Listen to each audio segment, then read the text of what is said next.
গাড়ি চালক হয়ে এত সম্পদের মালিক কি গাড়ি করে চালক হলেন? ছিলাম 15 বছর আগে। এখন তো আমি ব্যবসায়ী। ব্যবসায়ী। প্রশ্ন ফাঁস করে কত টাকা কামিয়েছেন? প্রশ্ন ফাঁসে 2 টাকা কামাইছি, সব খরচ করছি আল্লাহ। দর্শক, বর্তমানে স্ক্রিনে যে ছবিটা আপনারা দেখতে পাচ্ছেন তার নাম সৈয়দ আবেদ আলী। হয়তো নামটা শুনে আপনার মনে পড়তে পারে কুরুলুস ওসমান সিজনের শেখ এদেব আলীর কথা। নামে কিছুটা মিল থাকলেও সৈয়দ আবেদ আলীর কাজটা যেন ঠিক শেখ এদেব আলীর উল্টোটা, যেন লালসালু উপন্যাসের মজিদ চাচা। বাংলাদেশ সরকারি কর্ম কমিশনের চেয়ারম্যানের সাবেক গাড়ি চালক ছিলেন তিনি এবং মাত্র 22,000 টাকা বেতনে চাকরি করতেন। সেই 22,000 টাকা বেতনে চাকরি করে তার ছেলেকে তিনি পড়িয়েছেন কলকাতার একটি উন্নত মানের স্কুলে। তার ঢাকায় 7 তলা এবং 11 তলা দুটি বাড়ি আছে এবং মাদারীপুরে 71% জমির উপরে বাড়ি নির্মাণ করছেন।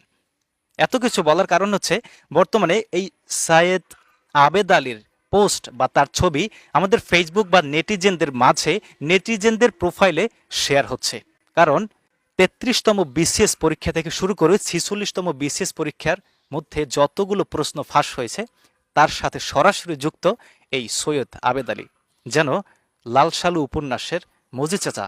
লালসালু উপন্যাসের মজিদ চাচার কথা বলছি কারণ দেখতে বেশভূষা মনে হয় যেন সদ্য জান্নাত থেকে পালিয়ে আসছে, কিন্তু তার কর্মকাণ্ড ঠিক মজিদ চাচার মতো।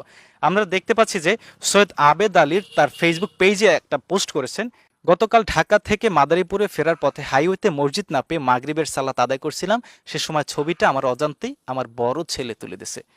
সে তার গাড়িতে বসে মাগরিবের সালাত আদায় করতেছে, কি বলে এটা, হ্যান্ডেলের সাথে মাথা ঠুকিয়ে, আর তার বড় ছেলে তার ছবিগুলো তুলে দিচ্ছে। এবং আমরা যদি আরেকটু খেয়াল করি যে তার বড় ছেলের নাম সৈয়দ কি সোহানুর রহমান সিয়াম, সে নিজেও একটা পোস্ট করছে যে তার বাবা কুয়াকাটায় কোন একটা কাজে গিয়েছিলেন, সেই কুয়াকাটায় বিচে ঘোরার সময় কোথাও মসজিদ না পেয়ে সেখানে তিনি একটা ভ্যানের উপরে নামাজ আদায় করতেছে এবং কোন একটা ছোট ভাই তার বাবার ছবি তুলে তার ইনবক্সে পাঠাইছে।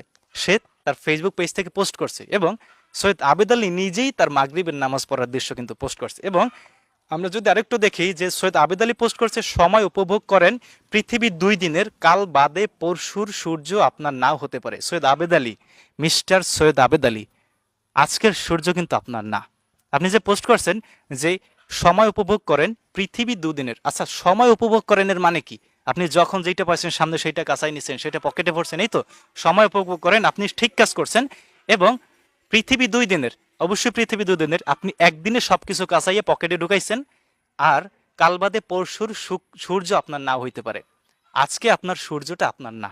এটা আসলেই একটা যথার্থ পোস্ট করছেন। এবং আমরা দেখতে পাচ্ছি যে সৈয়দ আবেদ আলীর চেহারা মুবারক, মাশাআল্লাহ, জান্নাত থেকে সদ্য পালিয়ে আসছে একজন জান্নাতি মানুষ, কিন্তু তার কর্মকাণ্ড যেন লালসালু উপন্যাসের মজিদ চাচার মতো। আপনারা জানেন যে 33তম বিসিএস থেকে শুরু করে 46তম বিসিএস এর যেসব বিসিএস এর প্রশ্নপত্র ফাঁস হয়েছে বা বিক্রি হয়েছে তার সাথে সরাসরি যুক্ত এই বাংলাদেশ সরকারি কর্ম কমিশনের চেয়ারম্যানের সাবেক গাড়ি চালক সৈয়দ আবেদ আলী। তার সাথে আরো 5 জন যুক্ত আছে, আপনারা স্ক্রিনে ছবিগুলো দেখতে পাচ্ছেন। এবং শুধু 33 থেকে 46তম বিসিএস এর প্রশ্নপত্রই না, মোট এই 12 থেকে 13 বছরের মধ্যে অন্তত 30টা চাকরির নিয়োগের পরীক্ষার প্রশ্নপত্র বিক্রি করছে এই সৈয়দ আবেদ আলী। আহ, কি মাশাআল্লাহ, চেহারা মোবারক। এবং তার ছেলে সে একজন নেতা এবং করোনাকালীন সময়ে সে ভারতের দার্জিলিংয়ে থাকা অবস্থায় সে ওইখান থেকেই বাংলাদেশের জন্য অনেক সহায়তা প্রদান করছে। আসলে আমার বাবার যদি কোটি কোটি টাকা থাকে তাহলে আমিও মানবতার ফেরিওয়ালা হতে পারি, সেটা আমার জন্য কোনো বিষয় না। সৈয়দ আবিদ আলীর নামে একটা নিউজ হয়েছে, ছিলেন ড্রাইভার, গেছেন কোটিপতি বনে, এমন স্ট্যাটাস দেয়া সাংবাদিককে হুমকি দিলেন নেতা। মানে সৈয়দ আবেদ আলীর ছেলে সিয়াম, সে তার বাবাকে নিয়ে এমন একটা নিউজ করছে কেন সাংবাদিকরা, এই জন্য সে সাংবাদিকদের হুমকি দিছে। এই সেই সৈয়দ আবেদ আলী বাংলাদেশ অর্থাৎ বিসিএস এর যে প্রশ্ন ফাঁস হয়েছে সেই প্রশ্ন ফাঁসের সাথে সরাসরি যুক্ত। এরকমের অহরহ, এরকমের অসংখ্য সৈয়দ আবেদ আলী কিন্তু আমাদের দেশে ঘুরপাক খাচ্ছে, এখনো ধরা ছোঁয়ার বাইরে। গত কয়েকদিন আগে ছাগল কাণ্ডে জাস্ট একটা ছাগল কিন্তু পুরো একটা বংশ কিন্তু ডুবাই দিছে। আর এখন বর্তমানে সেই সৈয়দ আবেদ আলী, সাবেক একজন গাড়ি চালক, মাত্র 22,000 টাকা বেতনে চাকরি করত, সেই সৈয়দ আবেদ আলী শত শত হাজার হাজার কোটি টাকার মালিক কিভাবে ভাই? তার এখন 71% জমির উপরে নিজের বাড়ি, ঢাকায় 7 তলা একটা বাড়ি, 11 তলা একটা বাড়ি। আর ছেলে বিশাল বড় নেতা, সে কোন নেতা সেটা বলবো না, ছেলে বিশাল বড় নেতা এবং মানবতার ফেরিওয়ালা। একে অপরের সমর্থনে পোস্ট করে। আমাদের এরকমের লোকচক্ষুর আড়ালে কত সৈয়দ আবেদ আলী যে বাংলাদেশে আছে সেটা আস্তে আস্তে প্রকাশ পাবে আশা করি।